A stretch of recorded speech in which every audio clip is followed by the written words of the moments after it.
बोलो भाइयों, भजनलाल जी को जय जगदीश, भजनलाल जी को जय जगदीश, बोले जगन्नाथ भगवान की।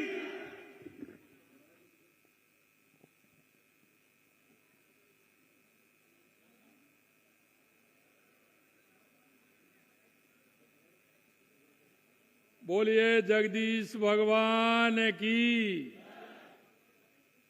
अब ये तो बता रहे थे जवाहर जी की हलवा खाया है सभी ने। अब ये तो हमारी माता बहनों को पता होगा कि हलवा बनाया है कि नहीं बनाया है। नहीं मिला तो घी का ही होगा, क्योंकि जब आपके पास घी नहीं होगा तो फिर किसी के पास नहीं होगा।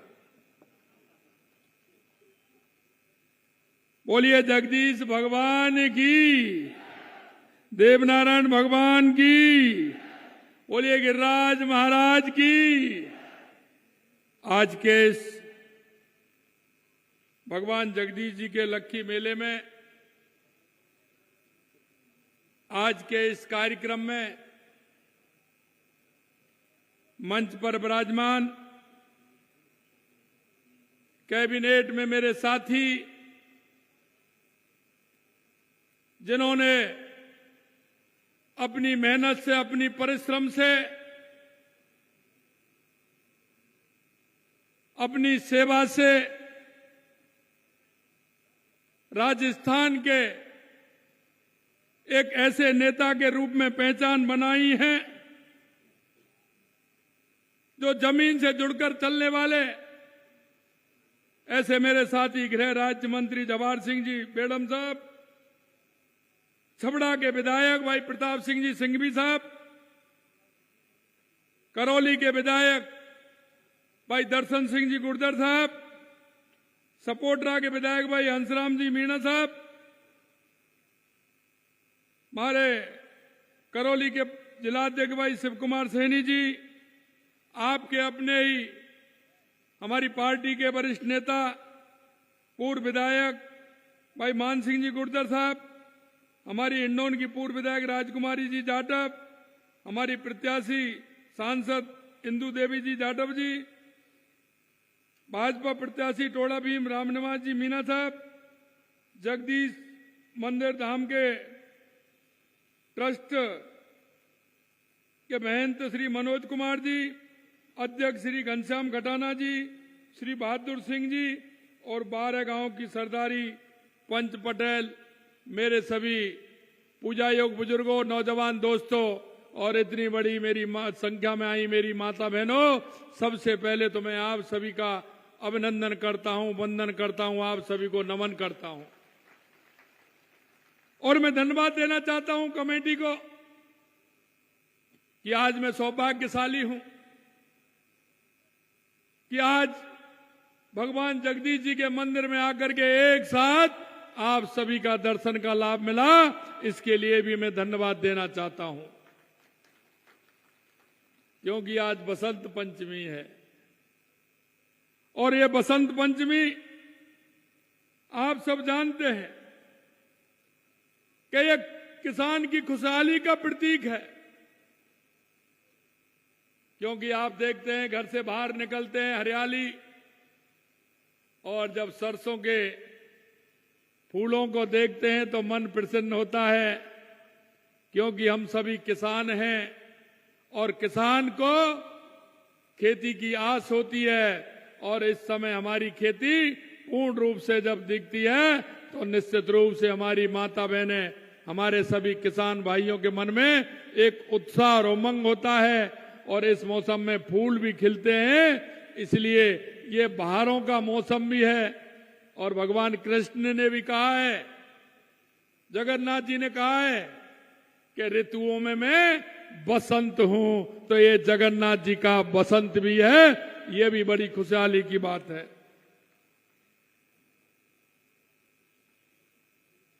मैं इतना ही कहना चाहता हूं कि भगवान जगदीश जी के साथ मां सरस्वती का आशीर्वाद भी है, क्योंकि आज हम मां सरस्वती को पूजते हैं और मेरे भाई और बहनों, ये हमारी जो संस्कृति है, ये आपने देखी है,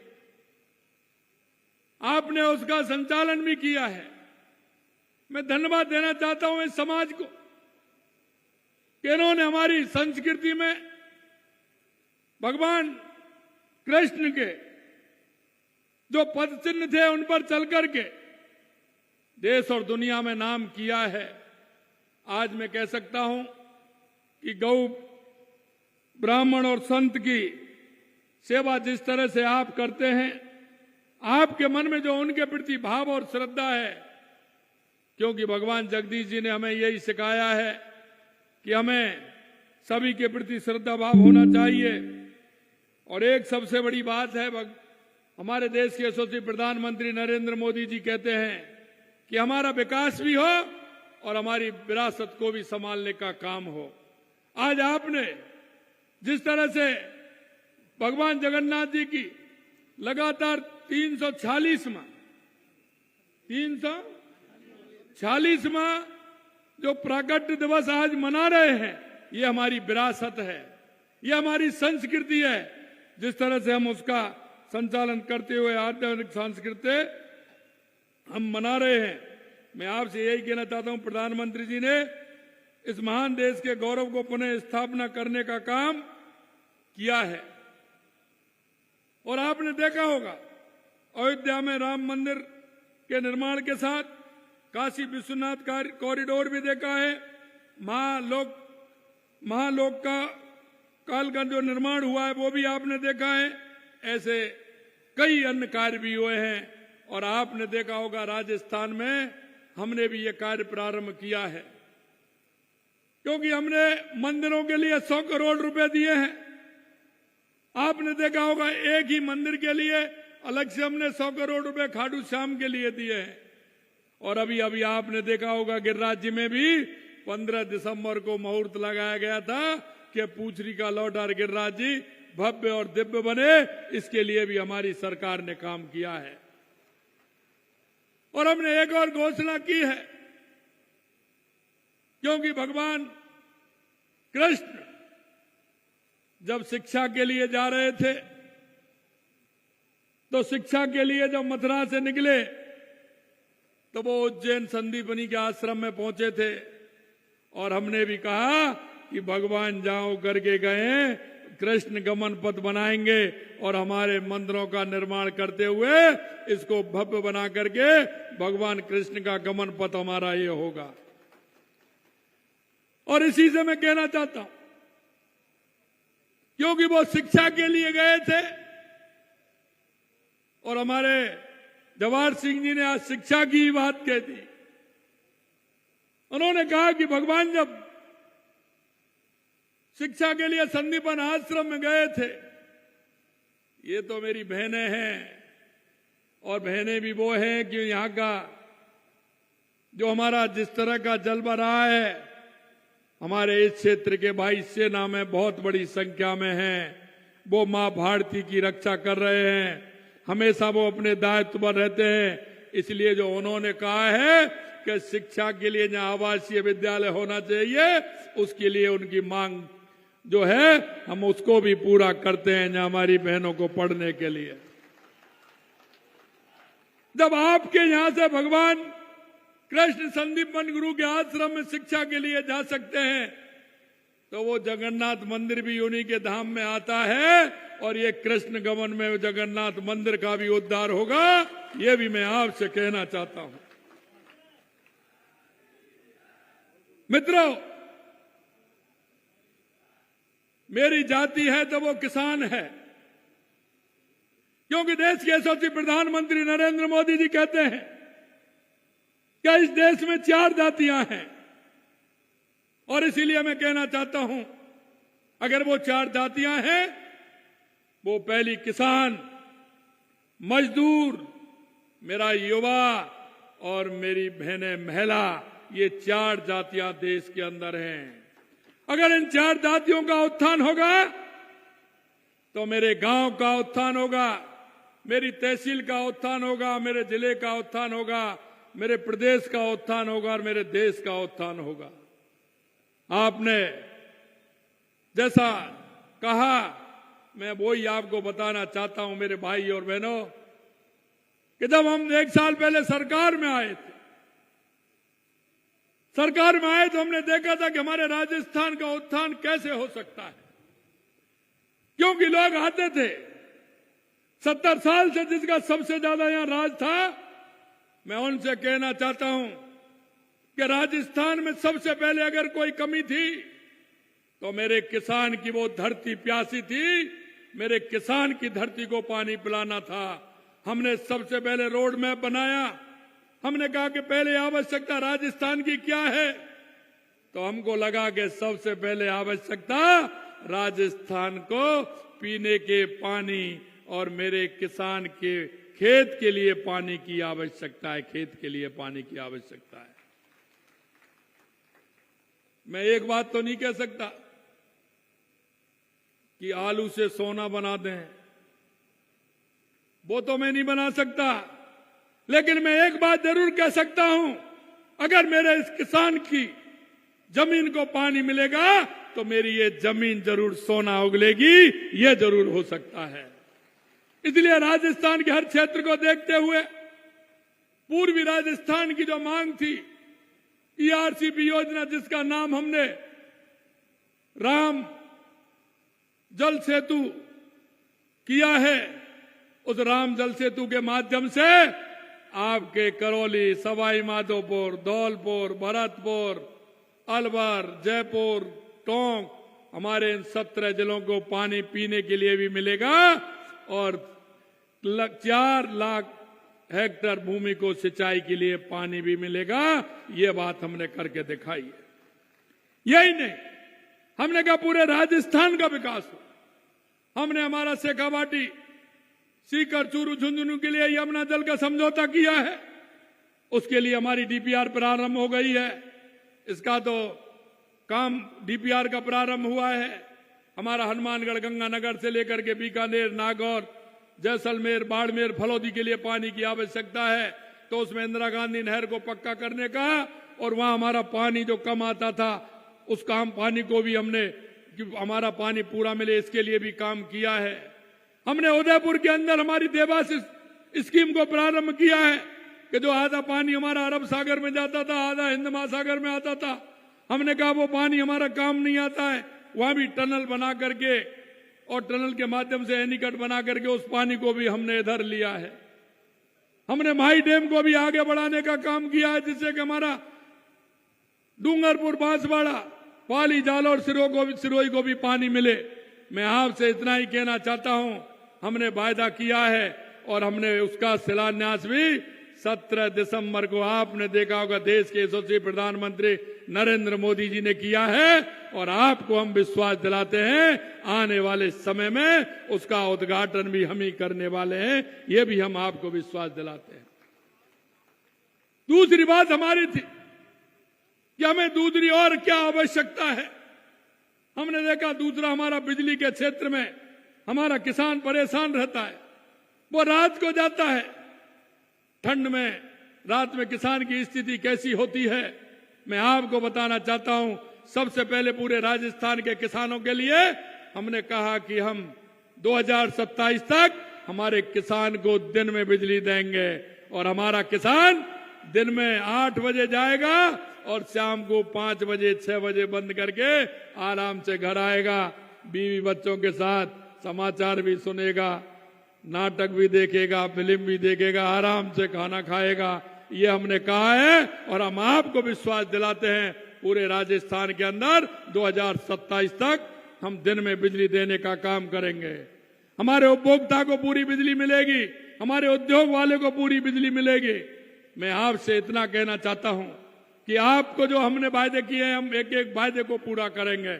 हमारा तीसरा काम था हमारा, हमने देखा पिछली सरकार में, आपने देखा होगा, आए दिन पेपर लीक होते थे, आए दिन किस तरह की स्थिति होती थी।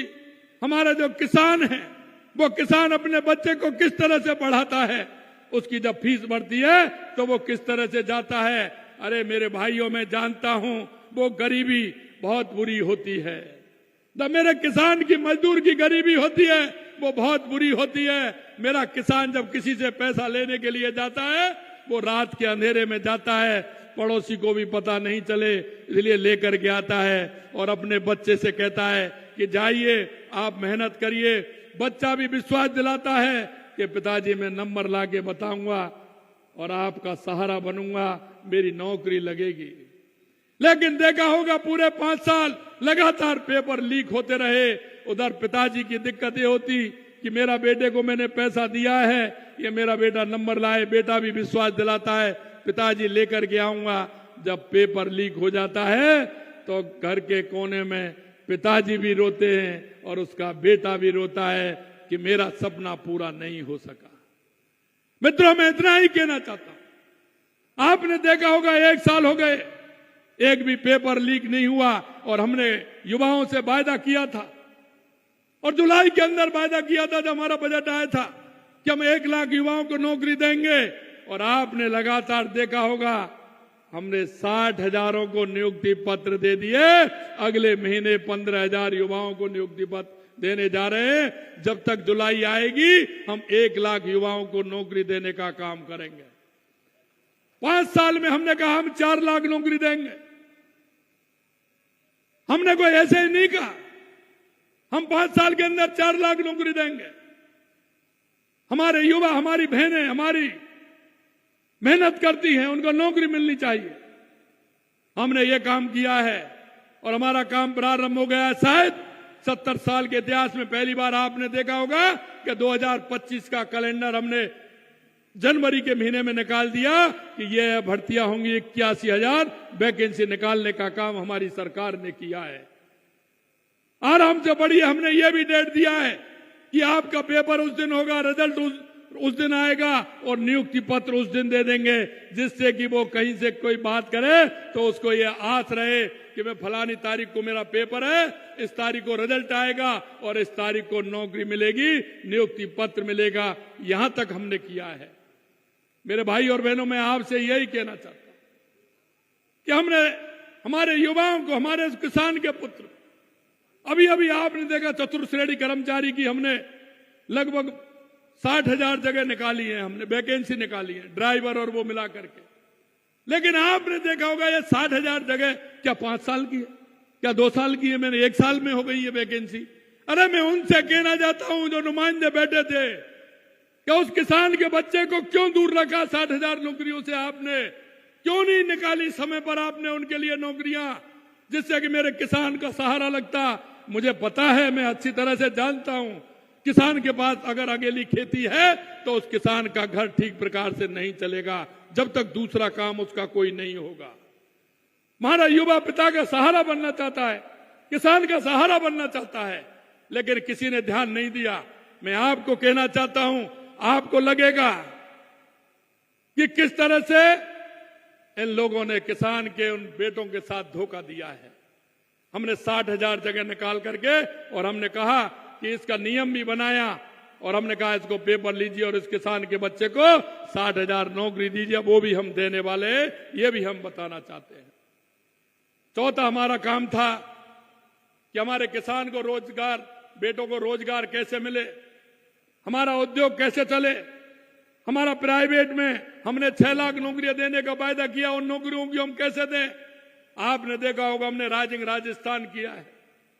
हम देश के हर प्रदेश में गए, बड़े राजधानियों में गए, वहां हमने हमारी बात रखी कि आप राजस्थान आइए, अपने उद्योग लगाइए, जिससे कि हमारे राजस्थान के लोगों को रोजगार मिले, हमारी बहनों को रोजगार मिले, हमारे भाइयों को रोजगार मिले। और आपने देखा होगा 35 लाख करोड़ रुपए के एमओयू हमारे राइजिंग राजस्थान में 9 और 10 दिसंबर को हुए थे।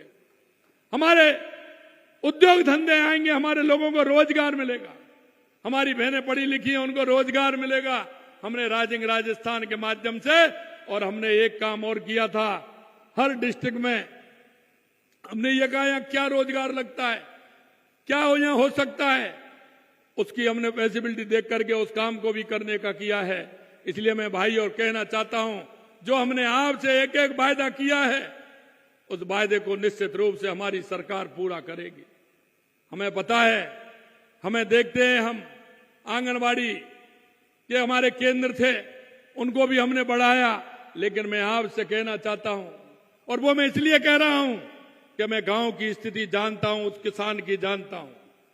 आप देखते हैं हमारी माता बहनें दूध, दही, और ये आप लोग तो वो हैं जो गाय माता की सेवा करते हैं। लेकिन मैं आपको कहना चाहता हूं मेरे भाई और बहनों कि आपने देखा होगा जब सुबह घर में 4, 5, 6 गाय हैं, भैंस हैं, लेकिन जब सुबह टंकी वाला आता है वो पूरा का पूरा दूध को ले जाता है।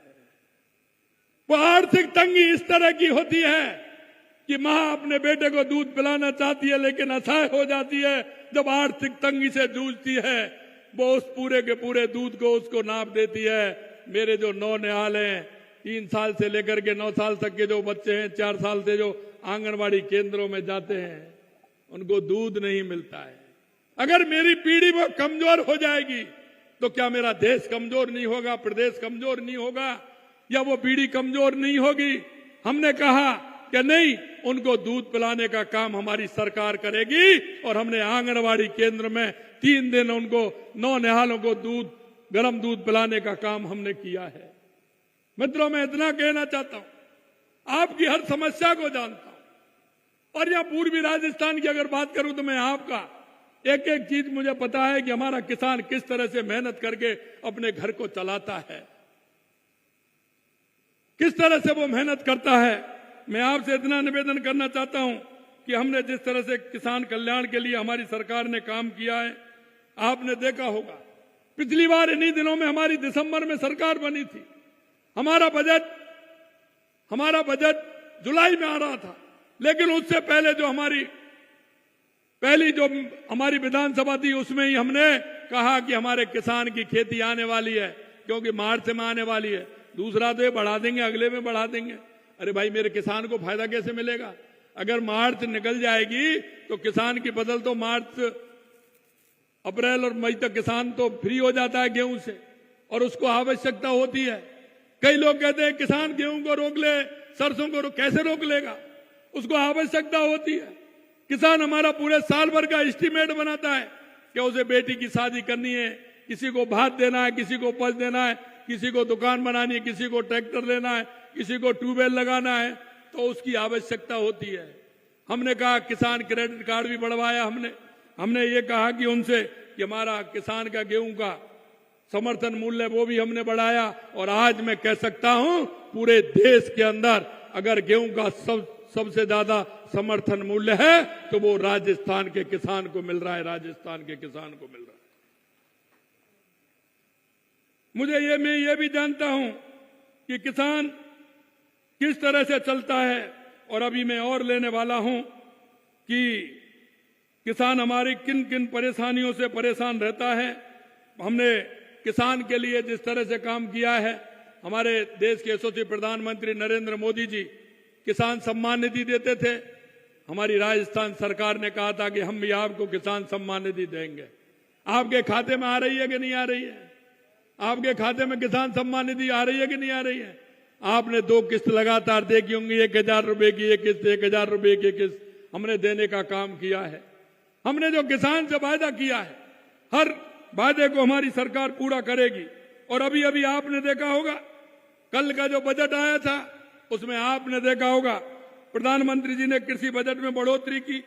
किसान सम्मान निधि, फसल बीमा योजना, कृषि ऋण, उत्पादन लागत का 1.5 गुना, MSP, जैविक खेती को बढ़ावा, प्रति बूंद से किस तरह से हम हमारी फसल को सिंचित कर सकते हैं, सूक्ष्म सिंचाई कोष, कृषि यंत्रीकरण, मृदा स्वास्थ्य कार्ड आदि कामों को उन्होंने किया है। नई पहल उठा करके किसान की आय डबल करने का काम हमारे प्रधानमंत्री जी ने किया है। किसान भाइयों के प्रति हमारी पूरी निष्ठा के साथ हमारी सरकार काम कर रही है। माननीय प्रधानमंत्री श्री नरेंद्र मोदी जी के नेतृत्व में केंद्र सरकार किसान सम्मान निधि 6000 और 2000 रुपए हमने दिए। यही नहीं मेरे भाई और बहनों, मैं आपसे अंत में इतना कहना चाहता हूं कि हमारी सरकार ने जिस तरह से मुख्यमंत्री मंगला पशु योजना, ऊंट सड़क विकास और गोपाल क्रेडिट कार्ड, मैंने एक गोपाल क्रेडिट कार्ड किस लिए प्रारंभ किया आपको बताना चाहता हूं। क्योंकि सबसे पहले किसान के घर अगर कोई आता है रिश्तेदार या दूसरे के यहां हम जाते हैं तो सबसे पहले पूछते हैं खेतीबाड़ी कैसी हुई है, यही पूछते हैं ना। फसल कैसी है, यही पूछते हैं ना। जब जाते हैं रिश्तेदारी में यही पूछते हैं ना। और दूसरी बात क्या पूछते हैं, दूध बूध हो रहा है कि नहीं हो रहा है, यही पूछते हैं कि नहीं पूछते हैं कि दूध बूध हो रहा है कि नहीं हो रहा है। तो वो कहते हैं हाँ हो रहा है, तो उसको खीर बन जाएगी, यही है ना। दाल बाटी चूरमा भी हो जाएगा दूध हो रहा है तो। अगर दूध नहीं हो रहा तो फिर कहां से होगा। हमने सोचा कि हमारा कोई भी किसान ऐसा नहीं रहे, इसके लिए 1 लाख रुपए हमने गोपाल क्रेडिट कार्ड दिया है कि हमारा कोई भी किसान अगर किसी के गाय भैंस नहीं है तो वो 1 लाख रुपए में आराम से आए, भैंस लेकर के आए, उस पर किसी तरह का हमने ब्याज नहीं है, 1 लाख रुपए ऋण मुक्त है वो। और इसलिए वो कि आप अपने बच्चों को गाय भैंस ला करके उनको दूध पिला सके और उनको घर में कोई रिश्तेदार आए तो उसको चाय पानी कर सके, हमारी माता बहनें बढ़िया खीर बना करके उनको खिलाएं। इसके लिए हमने गोपालक क्रेडिट कार्ड हमने दिया है, क्योंकि हम जानते हैं कि हमारे किसान की क्या क्या दिक्कतें हो सकती हैं। घर घर जाकर बीमार पशुओं के इलाज के लिए मोबाइल पशु चिकित्सालय वाहनों के माध्यम से सेवाएं शुरू की हैं, क्योंकि हमारा किसान कहां गाय भैंस को ले जाएगा। अगर एक बुग्गा में या एक मेटाडोर में ले जाएगा वो 500 रुपए 600 रुपए लेगा कि नहीं लेगा भैंस के, आप बताइए। ये छोटी छोटी बातें हैं, लेकिन आप इनका उपयोग करिए कि अगर वो भैंस बीमार है, गाय बीमार है तो उसमें रख के ले जाएगा तो 500 700 400 रुपए लगेंगे कि नहीं लगेंगे। अब आप फोन करिए, वो गाड़ी खुद ही आ जाएगी। आती है कि नहीं आती, वो गाड़ी खुद ही आ जाएगी। इसलिए मैं कहना चाहता हूं ये भी हमने किया है।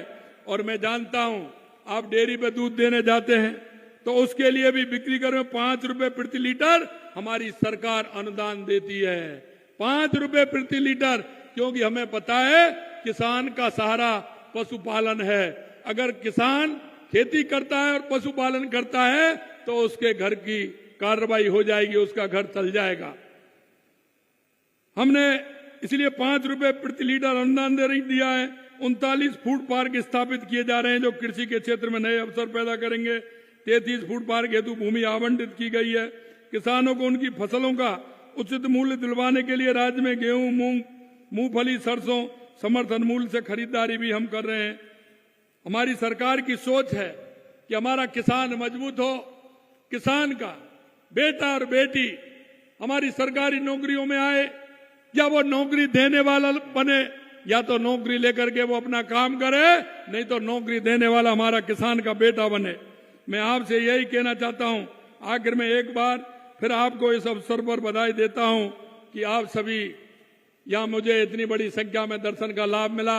मैं अंत में इतना ही कहूंगा मेरे भाई और बहनों कि लोग आते हैं बातें करते हैं, उनसे यह जरूर पूछना कि किसान के लिए, युवा के लिए, माताओं के लिए आपने क्या किया है। मैं आपसे इतना ही कहना चाहता हूं, जो हमारे संकल्प पत्र में जो हमने आपसे वायदा किया है, हम किसान की हर बात को पूरा करेंगे और संकल्प पत्र में जो वायदे किए उस एक एक को पूरा करेंगे। आज के इस अवसर पर बसंत पंचमी है, मैं भी देखा, ऊपर से देख रहा था, पानी भरे हुए हैं, आपके टांके जो बनवा रखे हैं उनमें फसल बहुत अच्छी, हरियाली एकदम बहुत अच्छी है। और मैं ये कहता हूं जो मन से काम करता है और उनके मन में अच्छी भावना होती है तो भगवान जगदीश भी उस पर कृपा कर देते हैं। मैं नागौर के अंदर गया था तो मैंने वहां देखा, क्योंकि वो लोग जब बारिश हो रही थी तो स्वागत कर रहे थे, उसी समय मेरा कार्यक्रम बन गया। उन्होंने कहा कि साहब 40 साल बाद हमारी लूनी नदी चली है। मैं आपसे भी कहना चाहता हूं, अब की बार एक भी बांध ऐसा नहीं रहा प्रदेश का जो भरा नहीं हो। इसलिए भगवान जगदीश जी की कृपा से उसने पूरे बांध भी भरे।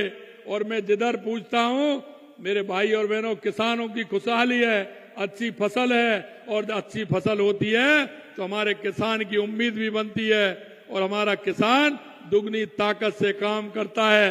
और नहीं तो आपने देखा है अगर हारी हुई जंग पर कौन लड़ता है, अगर हारी हुई जंग पर लड़ता है तो मेरा किसान भाई लड़ता है, चाहे वो कैसी भी स्थिति हो, लेकिन किसान कभी जंग नहीं हारता है। इसलिए मैं आपसे इतना ही निवेदन करना चाहता हूं, भगवान जगदीश जी का स्मरण करिए और निश्चित रूप से हमारे इस क्षेत्र को जो हमने कहा है वो लाभ भी मिलेंगे। इन्होंने 2-3 बात कही है, वो भी मैं कहना चाहता हूं। इन्होंने कहा है कि मैंने जगदीश जी मंदिर के लिए तो कहा ही है, यहाँ 2-4-5 दिन में हमारा कोई अधिकारी आएंगे, हमारे उसके वो आएंगे तो देखेंगे किस तरह से भव्य बन सकता है। जगदीश मंदिर को भव्य बनाते हुए हमारे भगवान कृष्ण के जो कृष्ण गमन पथ है उसमें भी करेंगे। और एक मेरे से कहा है कि जहाँ छात्र आवास बनना चाहिए, आप निश्चित रूप से जहाँ छात्र आवास बनेगा जिससे हमारी बहनों की ठीक ढंग से पढ़ाई हो सके। 2-3 बात उन्होंने और दी हैं। उन्होंने कहा है कि यहाँ अस्पताल कौन सा है, यहाँ अभी नहीं है, लेकिन कौन सी उसका है, नहीं पशु औषधालय की बताई ना, या क्योंकि मैं देख रहा हूं इतनी बड़ी संख्या में 12 गांव हैं, पशु पालने का काम जहां होता ही है गाय माता का, तो एक अस्पताल जो केंद्र है उसको अस्पताल हो जाएगा, उसको क्रमोन्नत करके उसको, जिससे कि आपको परेशानी नहीं आए।